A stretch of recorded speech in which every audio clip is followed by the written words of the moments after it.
If you go on Google and search school is, the most popular search words are school is prison, school is hell, school is for fools, and school is pointless.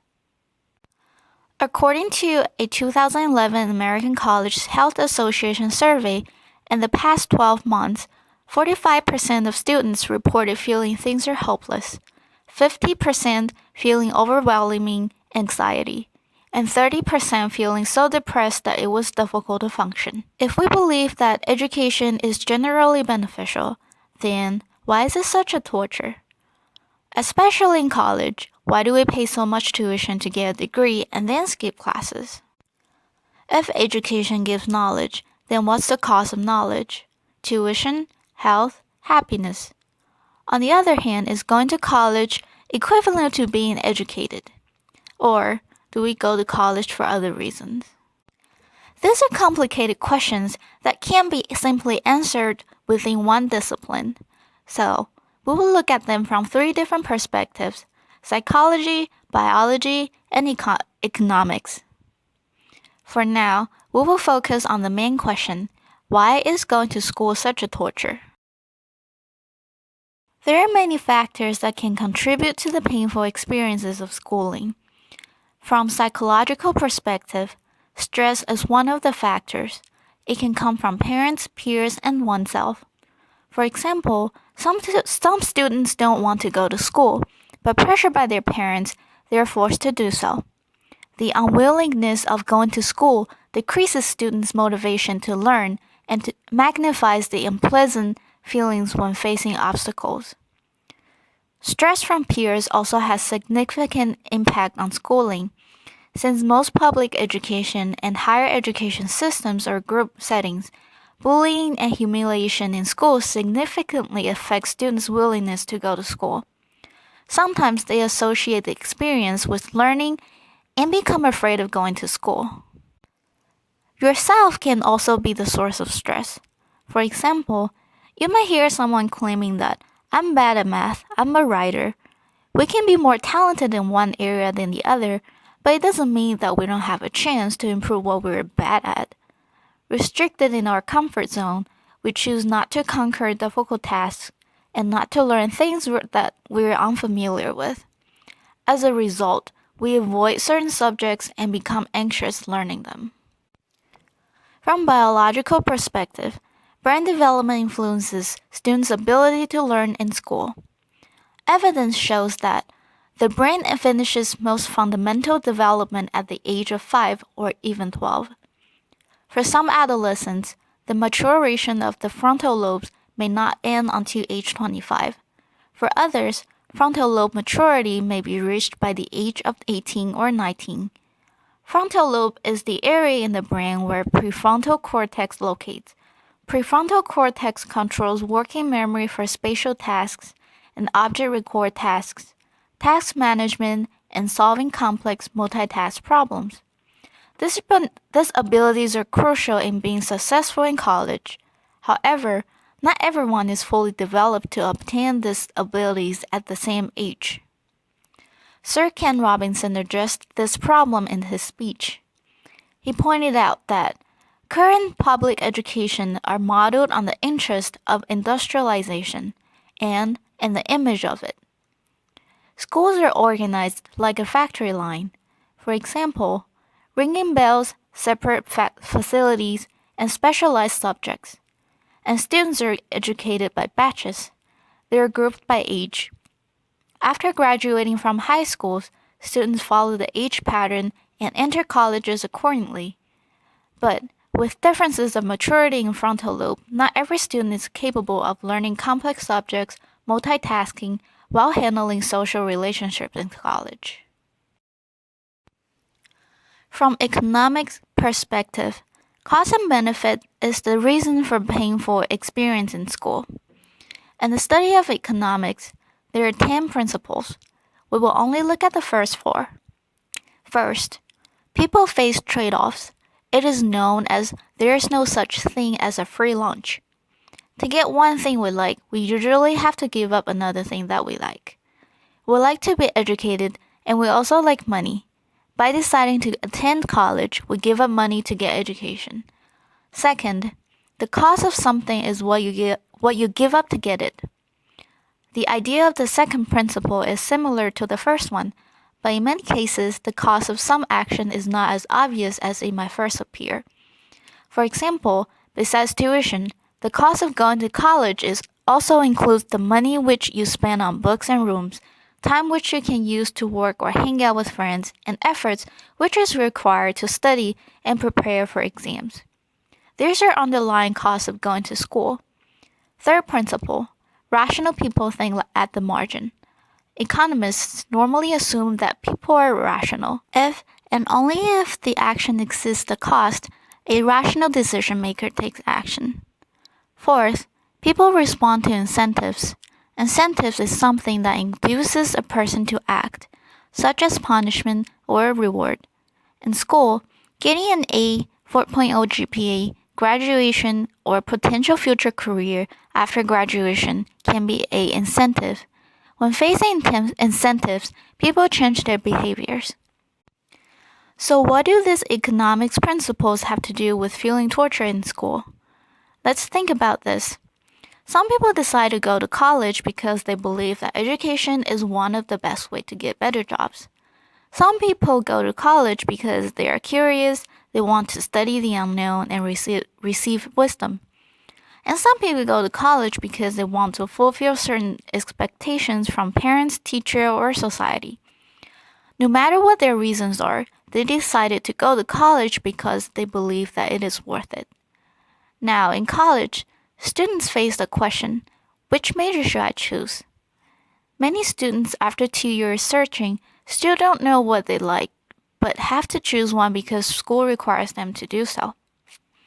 So, they pick one. What if they pick the wrong major? Many students, after 2 years searching, still don't know what they like, but have to choose one because school requires them to. So they pick one. What if they pick the wrong major? They may fail to achieve good grades and blame themselves for not being able to fulfill certain expectations. They may switch majors many times, hoping to find their interest, but end up spending years in college paying more than they expected. Or they may graduate with a degree they're not passionate about and get a job that's irrelevant to 4 years of study. Then, is going to college still worth the money, time, and energy? Perhaps you already know what your interest is and have a major that you like. But before taking actual classes, you don't know the quality of professors, classroom settings, degrees of students' engagement, and social environments on campus. If the benefits don't exceed the cost of going to college, we start to doubt our decision. If the situation doesn't change, the doubts over time may turn into frustration and lead to mental torture in schooling. So far, we have only used method in multidisciplinary study to construct the complexity of the problem. The disciplines contribute different insights to the topic, but they are not integrated.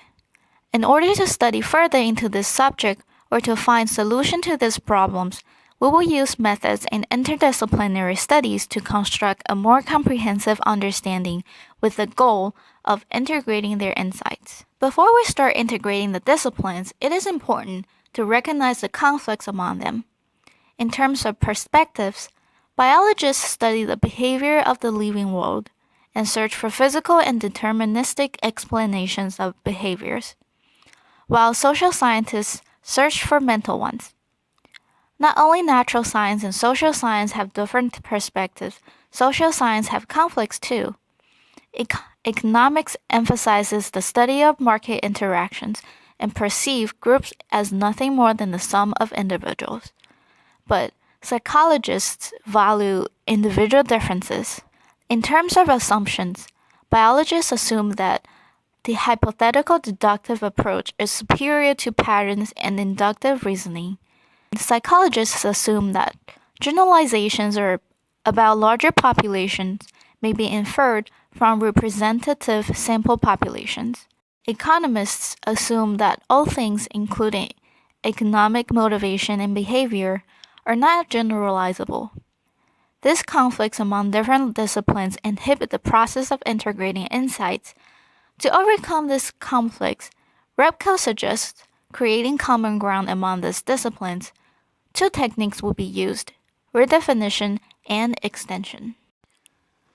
The genius Eric Demain, who became a professor of computer science at MIT at the age of 20 and won a MacArthur Genius Grant 2 years later, said, I do things because they're fun.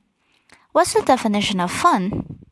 Merriam-Webster defines fun as what provides amusement or enjoyment, specifically a playful, often boisterous action or speech. However, in terms of learning, we cannot expect students to view academic activities as fun in the same sense they experience games and pastimes as fun. Fun in this content is joy and enlightenment one feels when putting in sustained concentration and effort. Whether to feel fun or not in the process of learning, one's motivation takes an important role. The second technique is used to extend the meaning of motivation beyond the domain of one discipline to another. The concept of motivation can be found in many disciplines. Psychologists have many different theories to explain motivation, especially. For example, behavior reinforcement theories uses a reinforcement to bring behaviors under stimulus control, which is similar to the idea of the fourth principle of economics. People respond to incentives. Our motivation and behavior can be influenced by reinforcement or incentives, but the degree of influence is determined by how much we value it. Let's say Professor McAlpine tells everybody studying 4 hours a week will guarantee an A in INDS 330. Paul is graduating soon, so he really wishes to raise his GPA before graduation. Getting an A is very important to him, so he follows Professor McAlpine's suggestion. Sarah is taking 19 credits this semester as a biology major. It is more important for her to get A's in her biology courses than in INDS courses, so she doesn't follow Professor McAlpine's suggestion. The concept of cause and benefit in economics is used to explain a psychological theory of motivation. Another motivation theory from psychology is need theory, derived from the famous Maslow hierarchy. Physical need comes before safety need, love need, esteem need, then self-actualization need. It implies that students who come to school tired or hungry are unlikely to become engrossed in lessons. Similarly, students who feel anxious or rejected are unlikely to take intellectual risks in seeking to overcome confusion. Extrinsic factors aren't the only influence on motivation.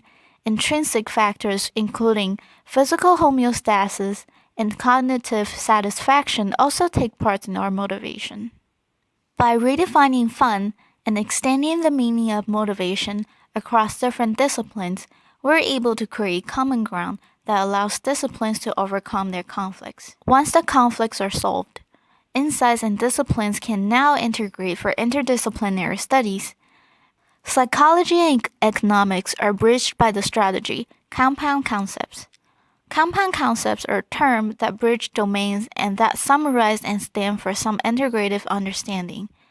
Economic psychology is the compound concept, and behavior reinforcement theory is the product of behavioral psychology. Another strategy is advancing through checks and balances. This involves a continuing use of different disciplinary perspectives as checks and balances on one another. Economics assume that humans are rational, but in reality they're not. So psychology checks and balances this flaw in economic theories by adding irrational explanations. Also, social science focuses on mental causes of behaviors. Biology functions to checks and balances the lack of physical causes.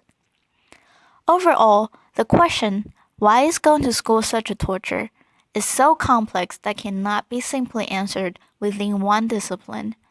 It requires psychology, biology, and economics or more disciplines to study. understanding the complexity of the topic, and strategies of integrating disciplines, now we can start an interdisciplinary research.